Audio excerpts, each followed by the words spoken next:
télévision, auditeurs, auditrices de la 96.8 MHz, Tokutani la deuxième partie, émission Nabino, rendez-vous des auditeurs, deuxième partie, Nengena Masabino, Tokubeta Masolo et Tali, projet, il y a balkanisation, il y a la partie est de la République démocratique du Congo, après que religieux, tout le monde qui monseigneur tout cardinal Fridolin Ambongo qui vraiment ça qui m'a sonné d'alarme dans l'ensemble de la population congolaise pour nous sensibiliser pour notre population à lutter tout à barrer projet wana il y a balkanisation tout le monde qui ECC l'église protestante armée du salut bangonyo so ba télémaki tout le monde comprend que il y a idée il y a balkanisation il y a République démocratique du Congo la partie est na bango dernière déclaration tout dernière sortie tomoni ya mwana mboka Martin Fayulu Madidi Oazali moko ya président ya esile candidat malheureux ya élection ya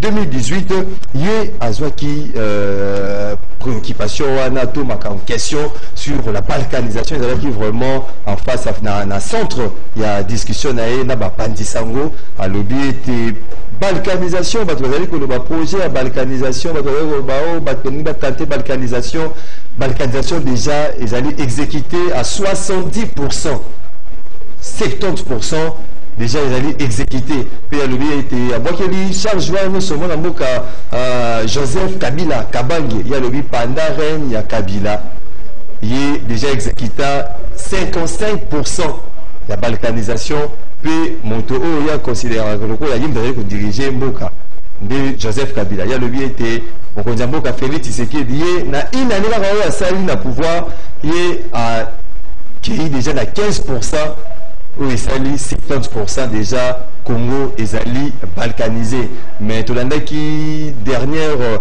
rencontre to audience moi na mboka Félix Tshisekedi accordaki na cardinal Fridolin Ambongo ye alobaki na mokuse ete aucune portion du territoire national congolais ne sera rayée de la carte géographique du pays. On les alliés assurance formelle, moi, Mboka Félix Tshisekedi Apesi, na Fridolin Ambongo cardinal était portion mon côté de Kolongwa, la carte géographique, il y a République démocratique du Congo. Na yambeli binoni, na yambeli binoni, to yambeli binoni, la politique de to. Maintenant, baron solo, les tali balkanisation, to zali na maître ditu ou muntu, il y a zali visage à l'ivou, sauter à rendez-vous des auditeurs, maître ditu, mbote na yo. Je voudrais préciser ce maître Douli Moutouloulou. Mbote et puis Mbote pas ya co-débatteur. Vous allez na mwana mboka Adolphe Amisi, il y a Zali vice-président, il y a Ligue de jeunes, il y a U2PS, mwana mboka Amisi, Mbote na yo. Mbote na yo ndeko journaliste, Mbote pe na co-débatteur, pe Mbote na bayenyo so bamesana kolanda biso tozali. Tokota bamo na bozindo, il y a masolo na biso etali balkanisation. Il y a partie est, il y a République démocratique du Congo, mwana mboka Muntu, tout le monde qui va religieux, va télémi, Fridolin Ambongo kuna cardinal, donc il kuna na église protestante, na armée d'Israël, va télémi pour n'avoir tiré sonnette d'alarme de la population, était à prêt à faire échec na idée de projet à balkanisation. Mwana mboka Fayulu abimi à lobby déjà balkanisation, les salama. 70% déjà exécuté, 30% bah c'est parti wana na Rwanda to Uganda makanisa yo mwana mboka. D'abord on a précisé pour que mon balkanisation est un concept ya Balkan, c'est-à-dire Balkan autoponi na lisolo ya autobengi ex-Yougoslavie, bisika o ba mboka et panzanaki parce que bazalaki na posa ya kufanda su bisika mokote. Donc s'il faut retenir quelque chose dans le Cameroun de la balkanisation, d'abord il y a un élément important. Cet élément il faut manquer. Ce qui élément est manqué, c'est que mon balkanisation est en sens. Il y a l'hostilité au Bafandi, Nabisika Moko Bazaliko, exercer l'un envers l'autre. Il y a un pour ça, n'est-ce pas, qu'il y a un terme, un concept de Bengi balkanisation. Mais je voudrais rassurer tout le monde, balkanisation ne date pas d'hier. La balkanisation date d'il y a longtemps. C'est-à-dire, depuis balkanisation, depuis Bakabola qui en 1885, Bakabola qui Afrique. Bakabola Afrique va tenir compte de la culture na bisoté, va tenir compte de peuple, va tenir compte de l'intérêt égoïste où ils allaient animer la grande puissance. Il y a un monde tout ça, ça là qui est convention de Saint-Germain. Bisika au Bakabola to ko pesa moi facilité entre bango na kotalaka ndenge bakosala pona kokabolaka richesse à RDC. Donc voilà pourquoi est-ce que Lumumba tango ya ko comprendre dans ce sens Lumumba lobaki il monte leur complot pour balkaniser. Oui, le discours de Lumumba Pesaki. Donc voilà la place de mot balkanisation bandaki déjà pour que c'est en fait pour s'exercer ou soit planer pour la République du Congo. Oh il y a actuellement la République du Congo, ils ont balkanisation te bani basala parce que dans le concept de balkanisation il y a un élément important qui manque, l'hostilité entre le peuple. Or, hostilité entre les peuples, entre biso et Zalité, namoni ndeko nanga Zalia wazana ekolo mususu, ngape naze ekolo mususu, mais tu as un plateau moko, tu as la pour l'intérêt à Congo. Namoni ndeko nanga Zalia epe sa bala pe ekolo mususu. MSU opposant au bala ekolo mususu. Donc entre biso na kati, Mobulu et Zalité. Mais Mobulu oto yiko observer le na kati, ezali importation ya conflit moko uti libanda. Bisika bazaka ami balé, bazo kanate. Mon frère, nous sommes plus de 450 ethnies. Alors je ne vois pas pourquoi vous devez commencer à parler de balkanisation. Oh, il y a l'Igo Salam, il y a l'Igo. Non, balkanisation. Depuis le monde, depuis le monde, on va bien qu'ils montrent leur complot pour balkaniser. Avec la tonalité naïe. Et balkanisation, vous avez balkanisation, banda 1885. Où il a été matérialisé dans la conférence de Saint-Germain. Où il y a entre la grande puissance qu'on a au Panza. Mais selon le professeur Kumbu Kingimbi, on a salué, maître Nanga, a réussi Bisoboui. Alors, il y a la balkanisation, il y a Berlin, et il y a que conférence de Berlin, mais il y a plutôt conférence du Congo-Berlin. C'est-à-dire ils ont plus parlé du Congo que de Bako et Moussous. Il y a un monument à Berlin, 1885, ça n'intéresse pas les Sénégalais, il intéresse les Tchadiens, parce que c'était pas pour diviser l'Afrique, c'était plutôt Congo. Donc c'est-à-dire velléité dans le Congo. Ah, ce que yo ba non projet wana eza en Utopie eza ma balkanisation ala ba lo ba monter ba religieux to moni fidona mbongo ya ta akina ki na partie est kuna amoni makambo ya likoleka alobiye ke ba congolais bazala vigilant tout na ba église nyonso na ba terre politique ya ba nyonso bazali kolobela makambo ya projet wana c'est que ba o bazali kolobana bazali kokosa biso ezali ce que derrière l'idée de bango les alliés pour aller lobby qui était bango bazali kokosa makambo balkanisation. Bon, au pire na ba mo wana na lobby ti na vite bazali kokosa. Nous avons une forme. La forme, c'est la forme où il y a les gars qui vont à Congo, na partie na ya Rwanda, et partie na ya Kivu, Grand Kivu. Wana faut yeba. Wana en tout cas, ils allaient font souci, on va donner un point de chute de Yangwana. Mais la forme, tu vas placer mon concept, na bisika na ngo. Oh, ils allaient les galelo na Congo, ils allaient balkanisation, ils allaient moyibi. Ba annexé Grand Kivu et côté na côté Rwanda. On a moyibi, ils allaient balkanisation parce que balkanisation, ils allaient un concept na yango, ils allaient un élément na yango. Ba élément ils allaient reposer plus sur balkanisation, l'élément important c'est l'hostilité entre le composant créant cette société, cet État. État na biso dans un problème té, ba yo ba na problème na baluba té, baluba na problème na baswahili té, ça dit faut comprendre on a sens soi. Ba bikuna ba nande na ba mushi ba créer cette situation. C'est-à-dire que cette situation créer des pièces, de toutes pièces. Ils allaient créer cette situation créer de toutes pièces. C'est ainsi au moment où on a dit bande na biso baluba. Balimba diminuer baluba pour na mabe ya baluba moko kosala, ba généraliser et conflit on va conflit en moi. On va Congo parce que Justin Saladi Boye, alors Bagisté, Biso va contre un Bagisté. Donc ça dit c'est une façon de diviser Biso davantage. On est dans Nande on est qui complicité mauvais les gars qui prennent comme ça l'anime, qu'on préparer au bout de Biso Bangalilo, balkanisation. Mais heureusement, volonté à vivre ensemble. Et ça dit la Biso Makashi pour les gars, moi on a balkanisation. Donc balkanisation. Donc Hazili Golobaete, ezali nao koyiba ezali balongola parti ya mboka na biso po bapesa ngo comme biso aussi biso la fois passée ezalaki na posa ba validité l'autre ezali nango tango ka Mobutu alingai ko Mobutu l'enclave à Kabinda et Mobutu ezalaki na validité wana et puis je ne comprends pas pourquoi ces dictateurs on bazala ngani wana so ba na sommet na bango ba koya ba koma na ba tendance moko neti ya kindoki Mobutu akomani na posa ko zo enclave à Kabinda ko zo nsana kati ya Zaire. Alors on a une balkanisation. Non. La guerre na RDC na RDC, c'est une guerre conventionnelle, c'est une guerre purement économique. Et cette guerre économique, elle est poussée par multinationales, parce que c'est fou. Le mot plus utilisé à l'île, la biso parti na biso à mabélé. Biso ndeko to tikali. Totel ma peut permettre biso, n'est-ce pas? Et permettre biso tout possible, to bangati, to kanganaka, to kanganaka. Quand les villes qui kanda zaidi gouverneur wapi na est. makolo jibikila yazaki gouverner tant biso tozokola na Congo central. Donc pour dire que volonté wana ko zo ensemble tozo nzango et là on a banga makasi ndeko. Donc une idée déjà za mboka décentralisation c'est mal expliqué, c'est mal compris. Ça le concept de décentralisation. Faut bien va créer dans 26 provinces pour la faciliter balkanisation. Moi le mboka à Missi Adolphe vice-président IDPS Ligue des jeunes Félix Tshisekedi a facilité 15%. Joseph Kabila a 55%. On a une balkanisation en Mboka Nabiso. Déjà, le soleil d'alarme, ils allaient déjà assuré, mais tout le monde a dit Félix Tshisekedi a dit que non, aucune portion du territoire et qu'on a la CDT. Mboka Nabiso, qu'on a la INUI. Merci beaucoup, de journalistes. Premièrement, et là, on a dit que Bandeko Bazolanda Biso est qu'un Congolais sérieux. Un Congolais sérieux à cause de la foi dans Makambo Yozulubad. Parce que tout ce qui s'est fait dans notre pays, apparemment, tout ça pour vivre dans la République démocratique du Congo. Les dignes fils de la République, oh, Bazali engagé dans front pour que réédiquer un civique. Bozo sale lango même pas les gens to bandakamba moko makamba balkanisation.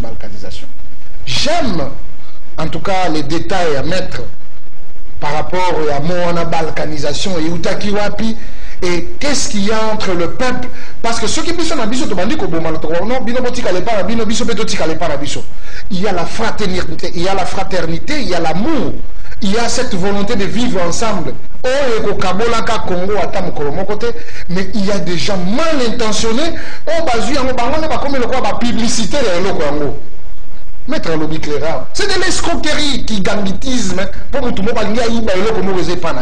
Mais Kokata, Mboka na biso biteni pour comme républicaine. Je crois que nous avons l'histoire de ces pays où ils allaient renseigner biso que il y a eu des rébellions dans ces pays et nous tout dans à son temps. Cette œuvre pouvait être matérialisée. Mais la massi tout le monde a originaire, tout la massi sikuna.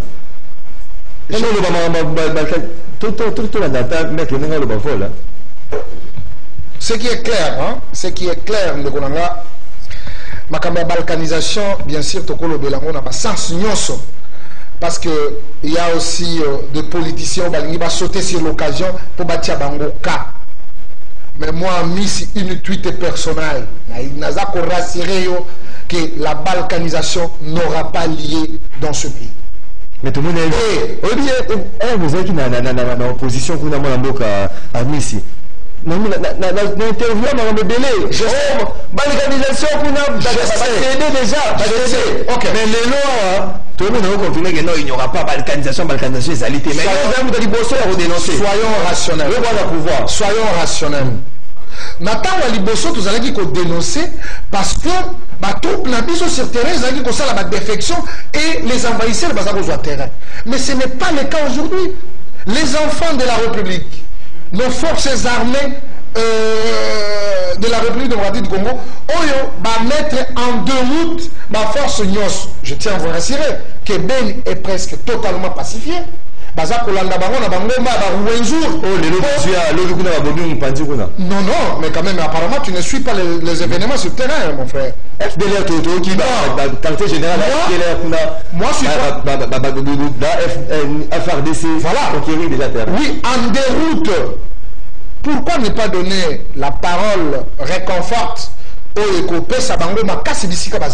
pour dire que non, le plan qui a été déjà, n'est-ce pas, établi par Batou pendant autant d'années, les noms, ils ont joué échec parce que nous avons les enfants conscients au bazar terrain, ensemble avec l'accompagnement du peuple congolais, tout ça aussi ça m'a cambouane. Donc aujourd'hui, ici à Kinshasa, les gens disent n'importe quoi et parfois ils ne maîtrisent pas la réalité sur le terrain. Là, je vais faire allusion au cardinal, au lobby à salir sonnette d'alarme. Non. C'est depuis 1960. Quand Lumumba Lobaki, le plan a été déjà fait, la Belgique veut balkaniser ces pays. Mais en plus, il y a Lumumba. Parce que Mobutu Tango a sali déclaration qu'il faut faire même le pacte avec le diable pour refaire l'unité du Congo.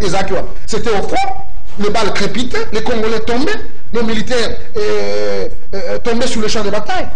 Et quand le musée vient, on appelle son origine de la balkanisation, avec l'accord qu'il avait signé, l'accord de Remera, on a octroyé à accompagné qui est pour 300 km. Et aujourd'hui, avec la force des dignes fils de la République, pourquoi ne pas reconnaître cette détermination du peuple?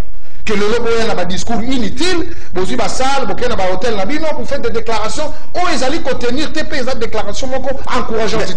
Je m'insurge dans le faux, dans notre pays, il n'y aura pas la balkanisation, et tel est le vœu de son excellence, monsieur le président de la République, il veut même aller au-delà, même à atteindre les sacrifices suprêmes, pour retrouver la paix. Et ce qui se fait là-bas, c'est la fierté de la République. Vidéo tozali komona to bato bazali kokufa kuna parti wana makambo wana esila parce que c'est plus d'une décennie oyo parti RDC ezali confronté na makambo guerre récurrente makambo groupes armés wana ezali vraiment bien te maître Douli makambo tali balkanisation parce que tu nto kende na nzela ya singa oko assurer population nini eza instrumentalisation eza makambo ya politique, bon, il n'a pas envenimé situation, tout est allé nini vraiment parce que ma balkanisation phénomène où n'est en pleurs Nicolo, peut-être que mon image de la partie est, bah massacre aux alliés que Salama, nous allons laisser croire la population était ma cambouane des alliés à solo. Il n'a pas sa précision au détail. Kolobaki Nazali, douter de la balkanisation, où il y a la RDC. Et dans le but que moi na balkanisation et bandaka et na que velléité wana ya kokabola Congo et bandaka ezali liloté et bandi nango kala beaucoup se rappeler na ba association katangaise beaucoup se rappeler na vie na biso bemulopoe ba nini ba kasai tout ça c'était tendance ezalaki. Est-ce que vous dites que dans basala qui association katangaise Belgique ezalaki premier état ya ko reconnaître état ya Katanga. Donc pour dire que cette volonté a habité déjà les adversaires à la République du Congo. Mais ce qui est important, je viens de répéter, cette volonté de vivre ensemble. Et aussi, le croisement autosali. Mulu babulina botina Congo, mungala botina mutabandundu, donc bana on a surtout balkaniser ba mundigi. To kata ba katikati yo kene kote kuna bizonga boyi, c'est un problème. Et puis dans le but que balkanisation, il faudrait qu'un élément important puisse intervenir, l'hostilité. Hostilité zati. C'est-à-dire les athées. Donc les gens prenaient du Soudan. Les deux en Soudan. Non, et puis dans le Soudan ici. Vous voyez bien, non. C'est comme si le parti Mogo avait occupé par les chrétiens, parti Mogo. Et qui n'a niveau à balkaniser parce que Nabamaka Moussou sous divorce, c'est important. Tous les exemples étaient au Cameroun. Toi, dans Cameroun francophone, où il y a des problèmes, tout ça, des problèmes belé. Donc, c'est dit qu'on a bango, ce qui est à niveau à cause de la balkanisation. Donc, on comprend que oui, écoutez, il y a hostilité. Mais pas n'abisso tous ceux qu'on a bien dans Balouba, tous ceux qu'on a bien dans Bangala, tous ceux qu'on a bien dans Swahili, tous ceux qu'on a bien. Tous a plus de 450 ethnies, tous a bien de Fandi.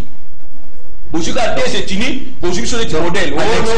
Annexion, ils ont vol. Ils ont vol Mouyibi. Ils ont mort Mouyibi. Alors, c'est comme le rétro-commission. Rétro-commission, tu vois qu'ils allaient des tournements de fonds. Nous sommes au rétro-commission. Voilà. Mais si vous comprenez que Patrice n'a pas gagné. Abi n'a souka na muzaka Mouyibi. Ils allaient des tournements de fonds. Ils allaient Mouyibi. Olanda Mouyibi. Nous sommes Mouyibi. Donc, balkanisation. Na ko yiba parti en mboka na biso okenango libanda on a biso zaka passe mais complicité il va dénoncer pour ma complicité interne oui que Gila il parlait d'azaki cousin en Jésus tu vois ba ngote il parlait ba ba azaki cousin et puis il pas dans Simbala Gila dans Simbala et puis dans on ça ba miracle wana ko ba mapa ko bikisa ba bazo la muka itida pas zalaki wana mais talaka ne ngasala donc pour dire que le complice n'est pas loin yango biso to la muka pour nangani to la muka Amisi Adolphe, complicité interne. Bino mowa, au moins fait Amisi kuna bwe na este kuna azane maamnae. Mais a on ko saviso. Ba politique bazali ko kosa ba congolais ndenge moya makasi. A bimisi longia se na ba discours na discours mo la population peuple maramunyoso. Mais na kati infiltré. Merci beaucoup. Une minute pas de truc que singa. Merci beaucoup Ndeko Maxime. Et là on a rappelé que Amisi d'abord et pas la bangonde kuna ici comme salam. Et avec le patriotisme, amour et amour cannabisio, surtout bao bazako kwa kuna bazaba ndeko, on ne peut que souhaiter que solution définitive et ça la carte mais la complicité tant aux Hollandais discours na conférence de presse inutile on a Kinshasa or que les choses se passent là-bas à l'est. Or il y a les exploits au Banamboka bazali kosala les forces armées de la République au bazali na front mais il faut ça la mutema mabeka lokwa bato bataba organisateur de la conférence pour ne pas reconnaître les efforts de la Congolais. Moi je suis Congolais, pire sans bateau, pour la session de Congolais. Mais je dois compatir avec leur famille, pour sauvegarder l'intégrité du territoire national. Mais ici, vous êtes dans des conférences inutiles. Oh non, qui a évalué? Qui a infiltré? Oui, ils sont nombreux. Nous savons.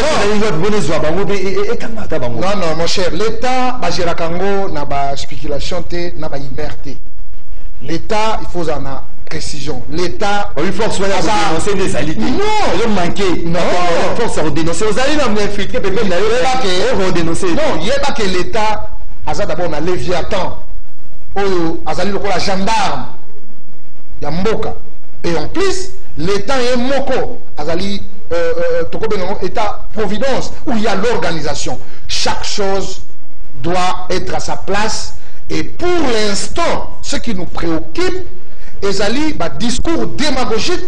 Il y a certains politiciens mal intentionnés, mal placés par rapport à la situation balingi ba créer moi zizani pour n'a pas désorienter Ezali volonté à peuple surtout Ezali vision à peuple à Talisi bisika makamoza koleka ensemble na batu yango non peuple wana ya ben na besoin ya kimia le mona au moins ba message nyonso baza kotinda ba récupérer bangombe na bango bazui bantaba na bango bazongeli bilanga na bango c'est une joie ngombe ya bango ngombe ya kibakongo ezongi este.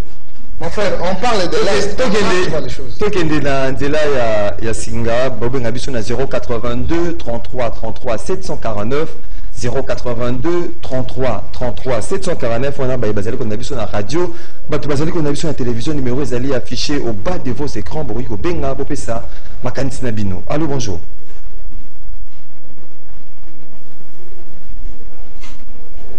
Allô, bonjour. Obengi biso api komonani.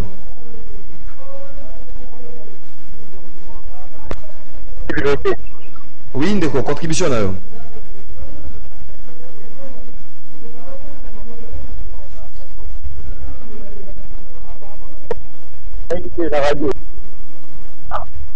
Allô? Oui, tu as le ndeko. Ok, voilà, d'ailleurs, quand je suis. Ok, il faut savoir monter ma page, hein? En fait, Martin Fayoulou n'a fait que dénoncer. Donc j'ai très vite compris que Madame Martin Fayoulou peut dire aujourd'hui dans le Congo, nous a ramassé. Aujourd'hui, ils ont posé lui donner à dénoncer. Il n'a fait que ce qui il a dénoncé. Le cardinal a dénoncé. Mais Madé, ils ont dit, si nous voulons que la balkanisation des amis, ils nous posent la plateau. Évitez, depuis la politique a flatterie, il y a pour endormir le peuple. Il y a ça là, tout va bien alors que tout va mal. Congolais, ils ont créé une politique de monter dans le travail. Mboka, on les a mboka dans tout le monde. C'est que nous, il faut baloba. Baloba, c'est pour dire banane. La mandat a dit nous baloba, c'est pour nani. Hein? Merci. C'est pas bien. Merci. Donc,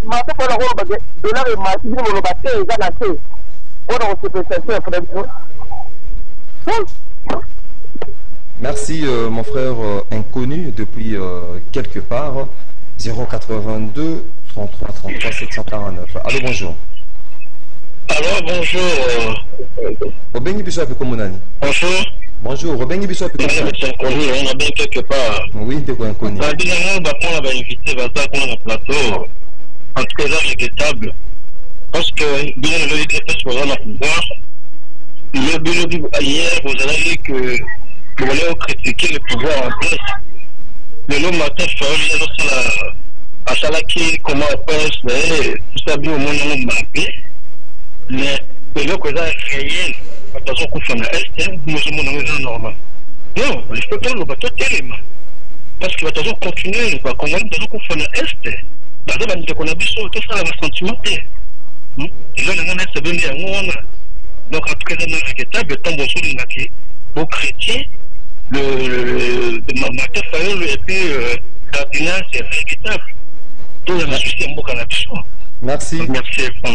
Merci Ndeko Inconnu. Depuis quelque part. 082 33 33 749. Allô, bonjour. Allô. Allô, bonjour. Bonjour. Monsieur Inconnu. Bien, nous sommes bon. Mais Inconnu, il est battement. Qu'est-ce qu'il y a une deuxième partie? Ah, non, non, papa. Oui, tu sais quoi, Ndeko. Ndeko. Ndeko, avec élégance, rendez-vous des auditeurs, les appelés, les amis, aux amaïlés. Donc, on peut s'y macanisa, on a élégance, nyonso. Ndeko, on a eu des choses. Ndeko, Amisi. Kabila a eu la pouvoir. Abandon ko privé Kabila tegi mboka. Est-ce qu'on a dit Tumba Kabila m'a provoqué. Dollar m'a dit, le monde Kabila m'a dit dollar. La foule, André Kimbuta foule.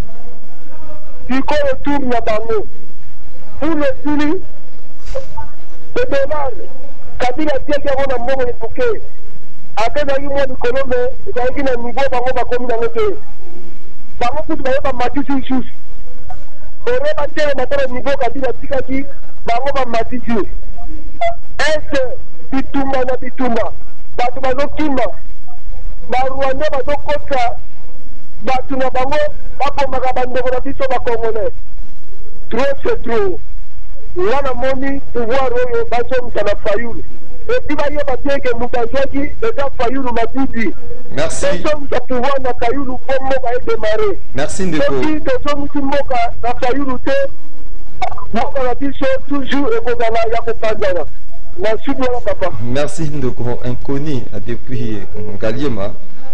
Problème, il y a projet à balkanisation. Est-ce que ça limite tous les réalité? On a beaucoup répondre. Est-ce que le projet de balkanisation, on va dire que le sonner d'alarme, vous allez que ça la limite ou réalité? Allô, bonjour. Oui, allô, c'est Raphaël Matongé. Oui, Ndeko Raphaël depuis Matongé. Ma candidature Ndeko Raphaël. D'abord, on a pris notre patriote, Ami Simbote, on a vu ce maître de loup. Na pesa mbote rapport yobanga intervention na bango ya la vérité baye kolongo lokuta ya Congo o balinga ba ministère baye na mboka te o baya ka tuki ba trouble so treve instrument populaire ba pesa baya te ba to wana ndi maître Loulou na bisi baye kolongo lokuta wana ya la tiro da bolungonya au moins les bâtiments beaucoup na biso et ça d'abord le bayo na mo pour étouffer effort ya faire la est ba moni que faire DC à ça le musala au kitoko azo récupérer passion ya ba ennemi adef ba rebelle de le couleur zo tima la est par rapport ya bitumba o wana mboka lancé et pour les fili mais pour que tu fais yango bango ya Congo baluka Congo baila distraction ya balkanisation lokuta na bino donc ils ont en réalité des stabilités de Raphaël et dans le lokuta mwana mboka lokuta ya bato la muka donc mwana bo fixe kedi effort par de ce wana ya kolonga na kati est pour ce Rwanda plus de 3000 rebelles basongi na Rwanda passion ya ba ADF récupérer sans défense d'histoire pour étouffer ça économique organisation populaire. Merci. Merci de Merci. Merci, bonne journée. Merci, Nayopé, le col de Raphaël, depuis Matouengue. Tous les gens qui ont ça, invité Naviso Maloba, va répondre. Allô, bonjour. Allô? Il est bien dit ça, tout comme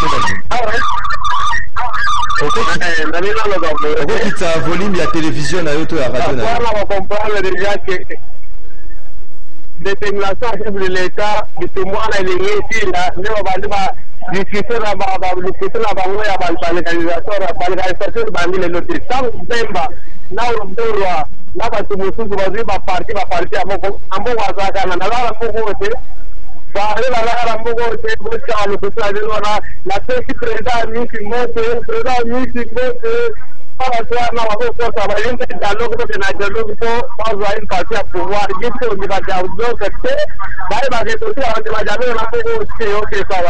Merci Ndeko depuis quelque part à Kinshasa. Ndeko maître Douli nomoni balobi bamisusu babi projet wana ezali vraiment eza réalité mpona balobi makambo mpe badollar bitumba bamassacre na este mpe mbilinga mbilinga ezali mingi na mboka yango moto ezali mpe ke eza baélément déclencheur ya balkanisation wana.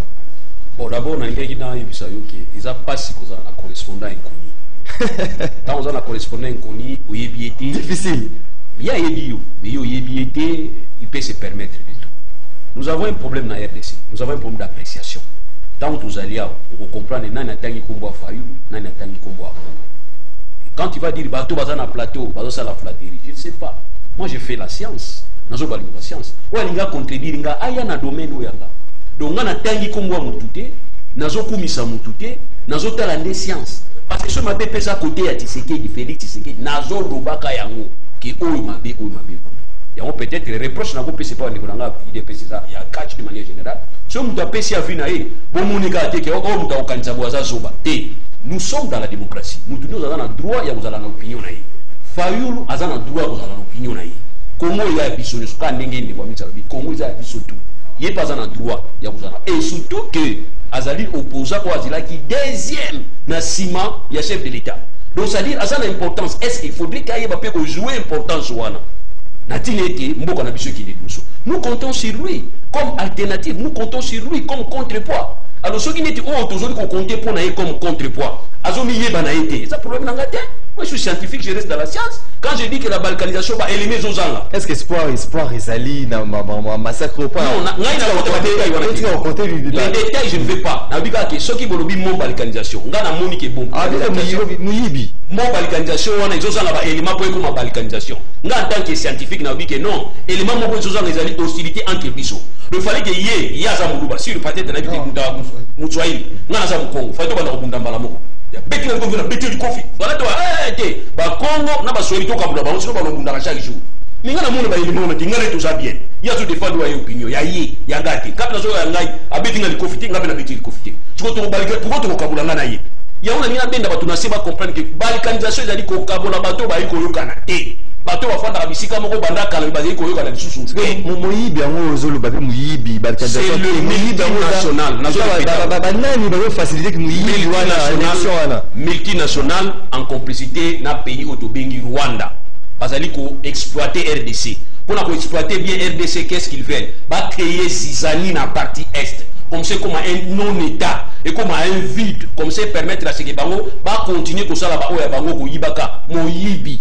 et au comment le Rwanda comme classé parmi le pays exportateur il y a cobalt mais na kati ya Rwanda même pas boutique à Muke même si ya Muke ba congolais tout le bani ni face à ba réalité on est na partir moi ou ba moi mikezo panzabiso to ko ba ne partir mo virgule on dit parler mo virgule panzai ba tuna na assemblée ils ont eu le temps 3 jours pour la virgule place ni to ko cha virgule et moi ba to ni mo siko sanga ke to sali pour na mamboka ngai na zo sala o ya ngai ende ko na ngai ba ikoni moi je parle au ils ont dans mtunanga nana mtu a parti politique na mtu ya IDPS T ya PPDT ya CCT T ya la mukate ya la mukate na oba o ngana zoluba analyste indépendant donc nous on a papa mission so asalika erene to fandia na olota ngai ndiko bate ko ono bino lingi faïla lobate bolingi ambongo lobate bozo manquer ambongo tout ne manquer presque de l'église ici moi je voudrais lancer un message l'église catholique ba Swahili na Rwanda en fait ba Congo na Rwanda bazati ba Luba na Rwanda bazati Bayombe na Rwanda bazati mais l'église catholique na Rwanda ça aujourd'hui on vient d'appeler Félix Tshisekedi qui est dans le Vatican so Félix azongi ba benga pe nani Kagame akende kuna parce que ba on soit chrétien catholique Tous sont les chrétiens. Alors moi je crois peut-être c'est l'église qui peut apporter une solution au niveau de Mboka Nabiso. C'est l'église. Alors je ne peux pas, n'a pas manquer, toi vous chef de l'église catholique, à partir du moment où on a maître l'église peut jouer un rôle important pour qu'il n'y ait pas de Mboka. Et ok moi je ne fais pas. Si on a manqué, non, je continuerai toujours comme ça. Na kozala boy. Si on a manqué, tant mieux. Mais on a tout gagné. Tina bandia wa komba faïlu na kombo ya mbungu na tanya ngasiko. Ndeko Amisi. Vraiment naza flatté na intervention maître. Franchement. Na lingi na yebisa bandeko nyonso ba s'adresser pa na biso, merci pour notre intervention na bango. Mais batala ka batu bien. Ba comprendre que sentiment est en place à wate. De la même manière, nous continuons à le faire, mais tout ça l'imitation. Pour dire ce qui est fait et nous devons encourager et pourquoi pas accompagner. Non. Qui beaucoup de pouvoir. Non plus. Opposant, autant pour la marche. C'est pas ça. Là, ce n'est pas comprendre les choses. Bangonyo sonne balobi ya. Mais tout le monde a fait papa Zali comme marché, mais est-ce que na koloba? Merci beaucoup. Kokata nga mali ko. Bandeko. Tango bino nyoso bolobi. Toyoki mutu moko teke les FARDC na niveau à est basali ba espoir o honorer Congo. Na bango sonne balobi na mutu moko balobi. Mais quand on se limite à kosala ka débat des individus, on les a ba esprit faible. Il faut total la projection. Le président de la République a dit, nous devons en finir une fois pour toutes, pas une solution temporaire. Tout finir dans ma cambouana pour bande de sur la Kimia. Nous qui sommes de l'UDPS, peut-être à cause de l'étonné, les lots. Nous sommes parmi les 5 jeunes qui sont allés chez M. Kabila, lui donnant la lettre que monsieur vous devez quitter le pouvoir. C'était en 2016. L'histoire les renseigne. On ne peut pas fermer les yeux na bisika mabe ezali. Mais si comme malamu ezali esengini encourager pour moninga sala isusu malamu koleka oya salaki. Nous sommes des patriotes. Discours on est ce qui 3 jours pèse en plein. Balkanisation. Oh. Mais cette histoire a commencé depuis le Batu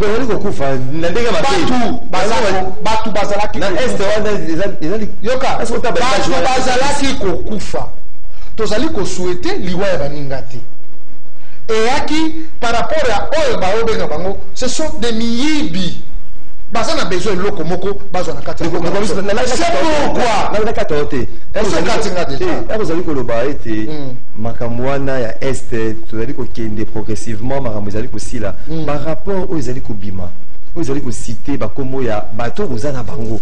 Hein, bateau bazali na ba institution. Mais tanga bango ko ndani. Nazo lo baté. Par rapport aux ezali. Bateau na yebi bango te. Na yebi ka il y a un colonel à Sika qui mbusa ya mwisi. Na lobi l'autre je ne sais pas. Par rapport aux ezali ko bima. Azam to avocat. Oh ya ba infiltration. Mbusa mutu ya infiltration interne. Ngo ba personnalité ya mboka na biso. Tanga bango bazali cité. Tanga bango. Yo zali ko ndima ete malgré lutte, conviction, courage, détermination, au Félix Tshisekedi d'Azali na pour remettre fin na hostilité, la guerre, au conflit armé, il y a est, na ba infiltré interne. Est-ce que vous allez vraiment à même il y a que si ça plutôt pas les années na est. Donc, journaliste, je dois vous rassurer que nous avons un commandant suprême de forces armées et de la police nationale. Nous avons le magistrat suprême. C'est lui qui veille au bon fonctionnement de toutes les institutions de la République. C'est son Excellence, Monsieur le Président de la République, Félix Antoine Tshisekedi, chef de l'État et le président de leur président. Oh. Ceux qui paraîtraient, oui, président de leur président. Ceux qui paraîtraient, sans pour autant approfondir la question, je crois que va aucune la perdition, mais la victoire sera devant le peuple congolais. Après analyse la situation, Félix Assali. Il a entamé cette offensive diplomatique pour parler avec tous ceux qui sont tout autour de la frontière Mabicho. Je dois les rappeler, Bicho Tosala.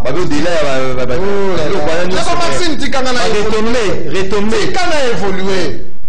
Félix Tshisekedi, président, candidat président à l'UDPS. na kati ya speech na ye aloba eloko moko tilele kanganga. Alors l'Afrique a la forme d'un revolver dont la cachette se trouve au Congo. Mais une fois élu président de la République, je vais produire le ferveur de la paix à travers le pays que nous partageons leurs frontières. Lélo.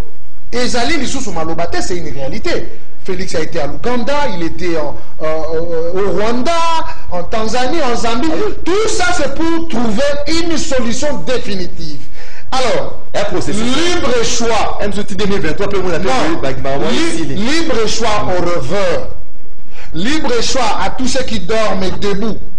Mais je tiens à vous rassurer, moi, Missi, avec la ferme conviction que nous allons en finir ensemble avec nos forces armées de la République, le peuple congolais est le premier d'entre nous qui met des conditions pour qu'on en finisse avec cette humiliation pendant 22 ans, mais je crois que ça va entrer dans le résultat de Tshisekedi.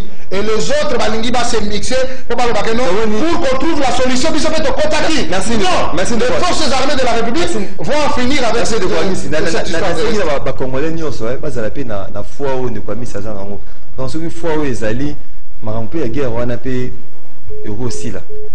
082 33 33 749. On prend des intervenants ingénieurs. On prend les derniers intervenants alors. Allô, bonjour. Oui, bonjour, papa. Ma fille, je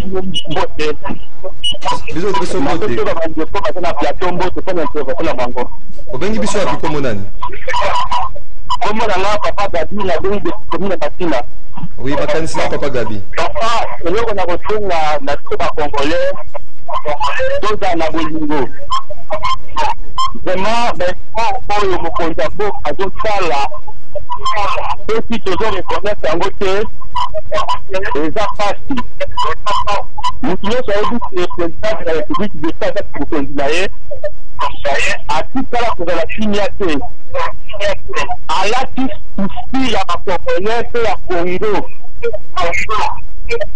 Guerre, il y a un terrain qui se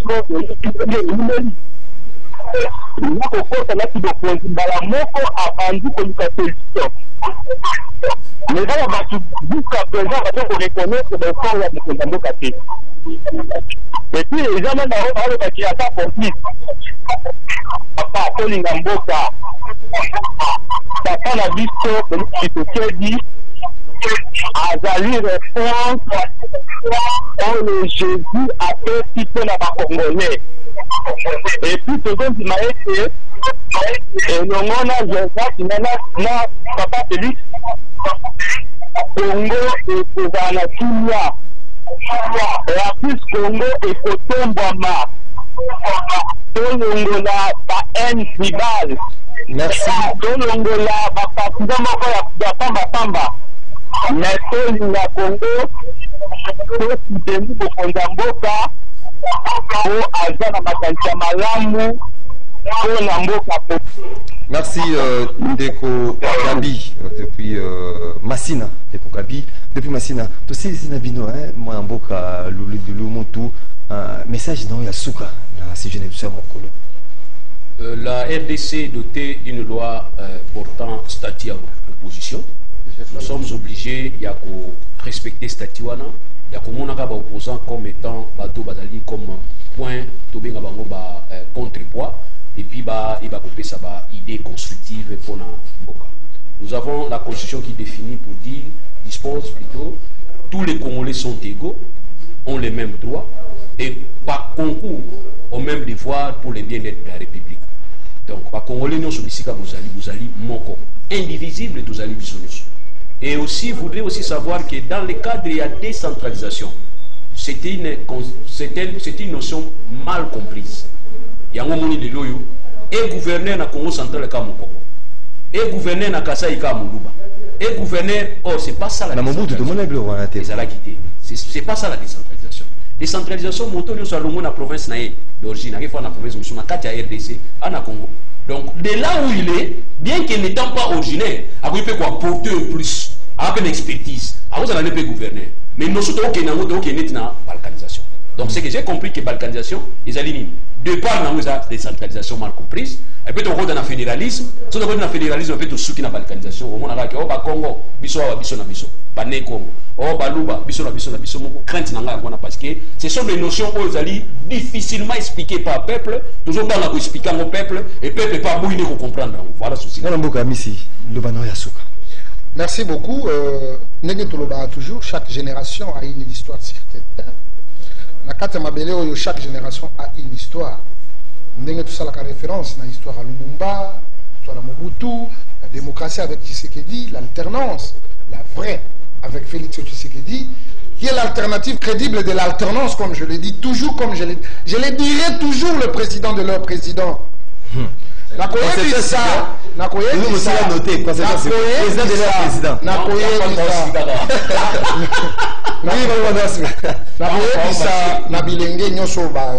Même génération que Bisso, qu'il faut baser la dose patriotique. Et l'autre, ça la lobby, c'est la même chose que Salango.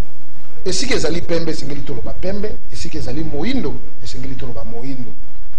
Tout le monde parce que biso ba politicien to na ba modus operandi na biso so za politique to boye bangote na ko rouler on a likambo ko oza no innocent mais tant qu'on se rendre compte c'est déjà en retard parce que moi j'ai voulu me servir peut-être d'un message moko c'est ce que je suis en train de dire à part cette politique cohérente où est qui est enseigné par Etienne Tshisekedi Azali recteur et advar politique. Et donc il est important que Toyeba, que le Congo nous appartient, qu'on accompagne les forces Azali sur terrain et puis qu'on soit derrière les chefs de l'État pour accompagner la Merci Adolphe Ami, si tu rappelles Azali vice-président, un ligue de jeunes, communicateur et à partir à UDPS, Totondi Botondi. Maître Loulou Douli Moutou, Totondi Botondi, na émission sur rendez-vous des auditeurs. C'est promis. Vous allez qui est belé ya kolanda émission na bino rendez-vous des auditeurs, et allez qui assurer réalisation et pas mon amboka Alain à Kabongo na niveau télévision, radio Stéphane Bandouzi, caméra et Simbamaki na Karine et Bébé Pemoro Njambe production Doudou Moutiri Hamilton. Tokutani moko la lobby na invité mususu pour un topeta masolo talimboka na sujet